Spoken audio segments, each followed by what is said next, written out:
Hey guys, what's going on? My name's Dr. Frank. I'm the founder of AddictionMindset recovery coaching programs. And in today's brief video, I'm going to give you 10 tips to help with the recovery from Cannabinoid Hyperemesis Syndrome. If you don't know much about this, I have other videos that go into a deep dive explaining exactly what's happening in the body, or at least what I believe to be happening. So you can find all those videos and more in the links in the description below. Let's jump right into it. Here at Addiction Mindset Recovery Coaching, we help people quit nicotine, THC, energy drinks, and adult media content. So be sure to subscribe if you enjoyed today's video. My first tip and my most important tip is going to be stop consuming cannabis. And when I say stop consuming cannabis, I mean all forms of it.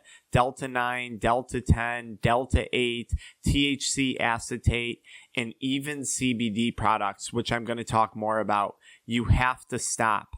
Now, I'm not going to go into this in detail because I have an entire YouTube channel, the one you're on, dedicated to videos that will actually help you quit smoking weed. I know it's much more challenging and much easier said than done, and I have an entire library of videos here to help you with that. So be sure to check those out after today's video. But this is truly the only cure for Cannabinoid Hyperemesis Syndrome. You can stop for a year, 2 years, 3 years, pick up use again, and you can have a relapse that day. So please take this seriously. Be serious about your recovery and your sobriety. You have to stop use. That is the only cure. Tip number 2, do not use CBD. CBD can be effective in helping people quit cannabis. It can be effective for helping people quit cannabis who are struggling with addiction to it. But if you have symptoms of Cannabinoid Hyperemesis Syndrome, do not use CBD products. CBD will trigger a Cannabinoid Hyperemesis Syndrome attack. Tip number 3, very important. Staying hydrated. Using supplements like sugar-free Gatorade, sugar-free Powerade, liquid IV packets, even capsules that have electrolytes in them is so crucial. If you're vomiting a lot, if you're having nausea, if you're having diarrhea, you are at a serious risk of dehydration. And dehydration can lead to kidney failure or kidney dysfunction, and this can actually result in death. Staying hydrated is essential when you're suffering from Cannabinoid Hyperemesis Syndrome. Drink water, eat dill pickles, eat and consume foods that are high in electrolytes, and we're going to talk about foods in a little bit, okay? If you are having trouble staying hydrated, get to a hospital. You need to get IV hydration therapy. Dehydration can cause death. And a lot of people who suffer from this condition might be on the verge of that if you haven't drank or eaten anything in a few days. I'm going to talk more about a hospital when I make one of my other points and what you can expect there. Number 4, take hot showers, take warm baths, use warm compresses on your muscles that hurt, use warm compresses on your stomach. Heat really seems to help people suffering from Cannabinoid Hyperemesis Syndrome. So use these things. Many people also report that capsaicin cream is beneficial when it comes to pain relief. It's an over-the-counter pain relief cream that you can find at a pharmacy, and applying this to sore muscles or the belly area seems to help. Now, I want to say something very important. I want to pause. If you go to the hospital for pain, okay, they're going to try and give you things like morphine and other types of painkillers. I'm not a doctor, and you need to speak to them about this. Here's my concern. 1, for a lot of people, this doesn't help. 2, for a lot of people, we've seen that this actually makes things worse. And I believe the reason for that is because your body is actively detoxing from the drug THC. And now what's happening is you are being administered more opioids, more painkillers, things that stimulate and interact not only with your liver, but things that interact with your endocannabinoid system. So if you need pain relief, talk to them about non-opioid options. And honestly, if you're at a hospital, try hot showers, try hot baths, try hot compresses. In my opinion, and always speak to your doctor, if you can at the ER, avoid painkillers. We don't know what this is doing to your liver in regard to THC detox and the competitiveness for those enzymes to break things down. Okay, it might actually screw things up and it might make the situation worse. So I really want to emphasize that. Now, I'm going to talk about some other things in a little bit that they administer in a hospital that might help you with the nausea, which online you see a lot of people who go through this reporting receiving benefit from. Tip number 5, eat what you can. When it comes to eating food, I have an entire video in the description below talking about foods, but I want you guys to focus on really, I think a lot of people seem to do good with fruits, blueberries, blackberries, raspberries, strawberries, pineapple, watermelon, a lot of these things, cherries. A lot of these fruits, plantains, have micronutrients in them, and your body has been dramatically depleted of micronutrients, so we have to try and replenish those. A lot of people seem to stomach fruit pretty well. I do recommend, this is hit or miss, but omega fatty acids. Now, these would be like organic eggs, grass-fed beef, foods like that. These things are high in omega-3 organic fatty acids, which are very healthy, but they may also stimulate your endocannabinoid system a little too much. So use with caution. But for example, if you can eat and tolerate hard-boiled eggs and that's not a trigger for you, it's a great source of fats. It's a great source of proteins. It's a great all-around meal or snack, okay? I also want you guys to focus on tubers. These are things like yams, sweet potatoes, things like that are also going to provide you with micronutrients. Now, one of the biggest things when you're eating food, and this is so important, is that you want to think plain Jane. So there's something, I'll write it in the description below, the Bratty diet. This is like bread, white rice, just very, very plain foods. No sauces, no spices, no heavy cheeses, no creams, nothing like that. I want you to think plain Jane. The FODMAPs diet as well, FOODMAPS, may also be good.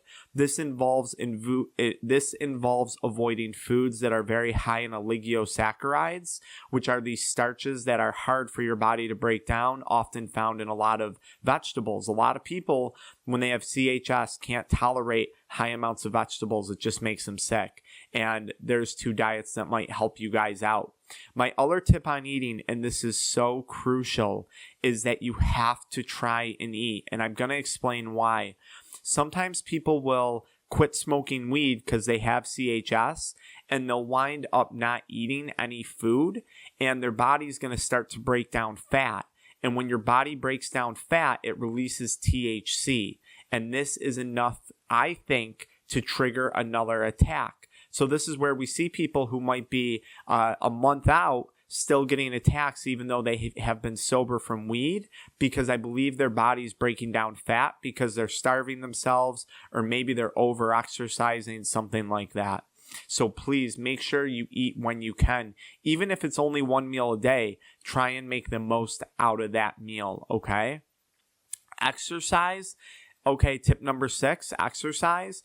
Exercise very cautiously and very lightly. Going for a walk, maybe going for a swim, something that's non-weight bearing on your joints. But I mean a very low level of exercise when you first start recovering from CHS. And maybe you don't exercise at all in the first 2 to 3 weeks.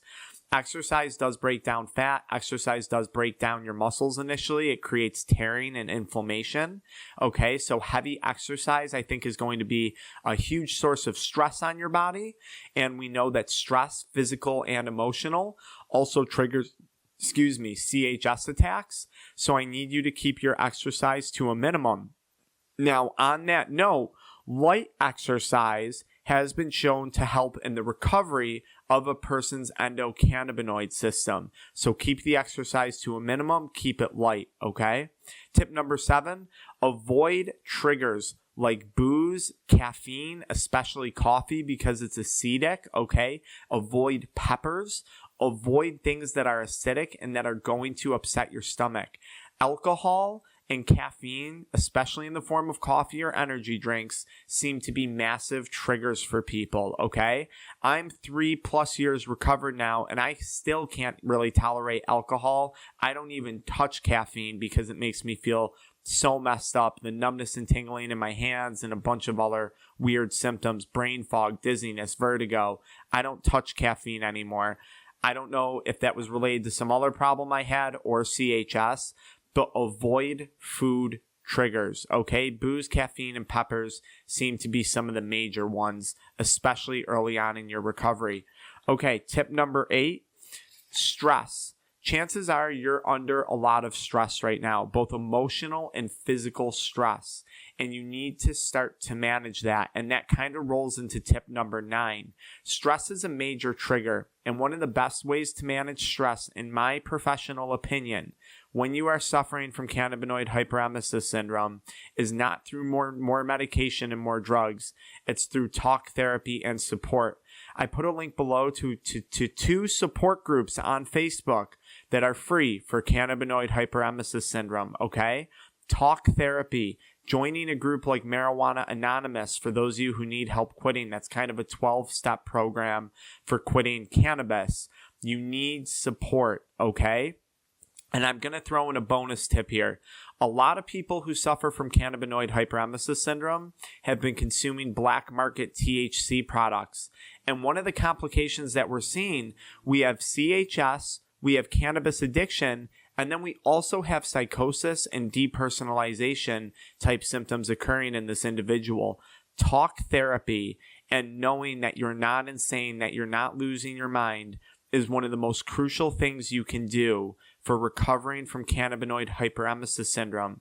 We offer addiction recovery coaching here at AddictionMindset Recovery Coaching Programs. If you have no one to talk to, reach out to our offices. If you can't afford us, we will put you in touch with free resources, again, which I listed in the description below for you guys.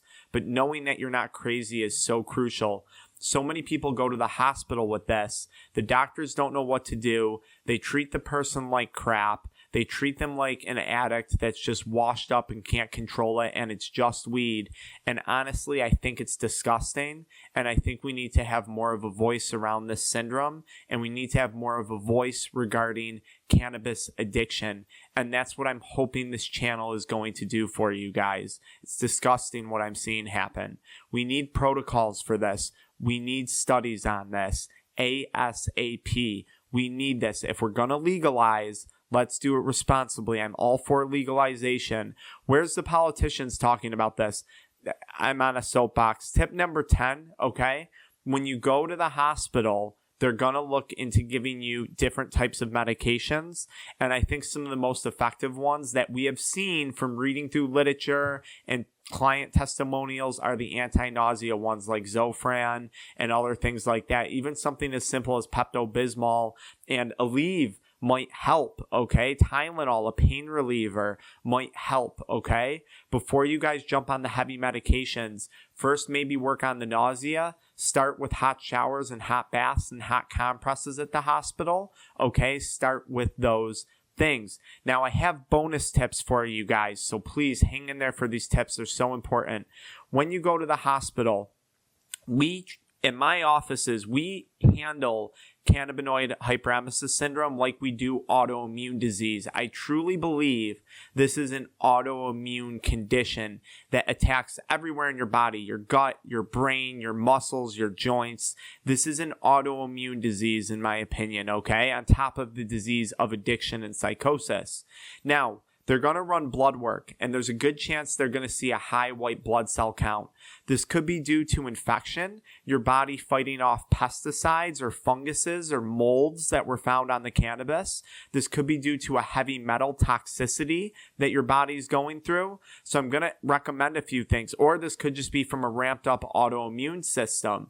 Okay, so they need to run blood works. I recommend running a complete comprehensive metabolic panel, a complete lipid panel. I recommend a CBC with a differential.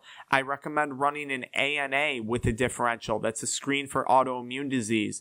I recommend running C-reactive protein and ceterate levels to check for inflammation. I recommend running homocysteine levels to check for inflammation. I recommend testing vitamin D levels, vitamin B levels, and magnesium levels. We have to look at the micronutrient depletion that's occurred from cannabinoid hyperemesis syndrome and people who have been vomiting nonstop. I recommend testing all levels of thyroid function. If this is autoimmune, I believe that we're going to see a link to thyroid dysfunction. We see it in our offices. T3, T4, TSH, and antibodies against the thyroid as well. I also recommend that they screen you for other things like RA and Lyme disease. There's a chance that you may have been smoking cannabis to help cope with another underlying condition. So if they don't do this at the hospital, I want you to get to a rheumatologist and I want you to get to a gastroenterologist to make sure that there's nothing else going on. In many cases, they run these tests and everything comes back negative, and that's great news, because that means we're just dealing with cannabinoid hyperemesis syndrome, okay? But many times there might be some other underlying conditions that you were initially using cannabis to cope with and to self-medicate with, and we cannot overlook those other conditions. Now, when it comes to that, I also recommend for those of you who have been smoking carts, please request a chest x-ray to start or a chest CT scan.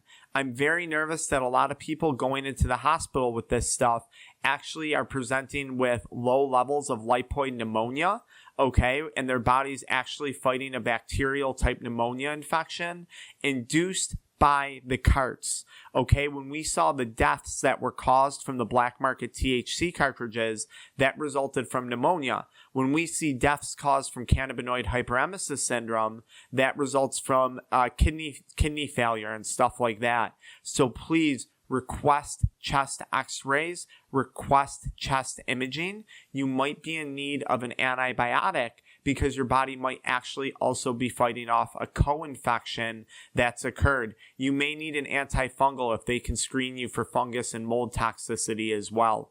Now, here at our offices, we also run cortisol levels and other hormone levels too to see exactly what state this person is in. And then going forward, that helps us determine supplementation that may or may not help them out. My last bonus tip for you guys is when it comes to sleep. A lot of people, when they're quitting cannabis, they can't sleep. Looking into products like ZMA, zinc, magnesium, and I think it's a B vitamin to help with sleep is an excellent option. Maybe a low dose melatonin might be necessary. I usually start with ZMA and not melatonin for people. All this stuff is in the description below, guys, if you're losing me. There's a ton of other supplements that we can talk about too, and I may eventually make videos on those. If you need more information on CHS, please watch my video, follow me into it, on cannabinoid hyperemesis syndrome, a deeper dive where I go more into what I think is causing this. Is it the pesticides? Is it the high concentration THC? Is it mold toxicity or some co-infection that's occurring? What exactly is happening? Follow me into my next video to learn more about it. I hope these tips helped. Welcome to the Addiction Mindset channel and the Addiction Mindset community. I'm happy to have you guys here.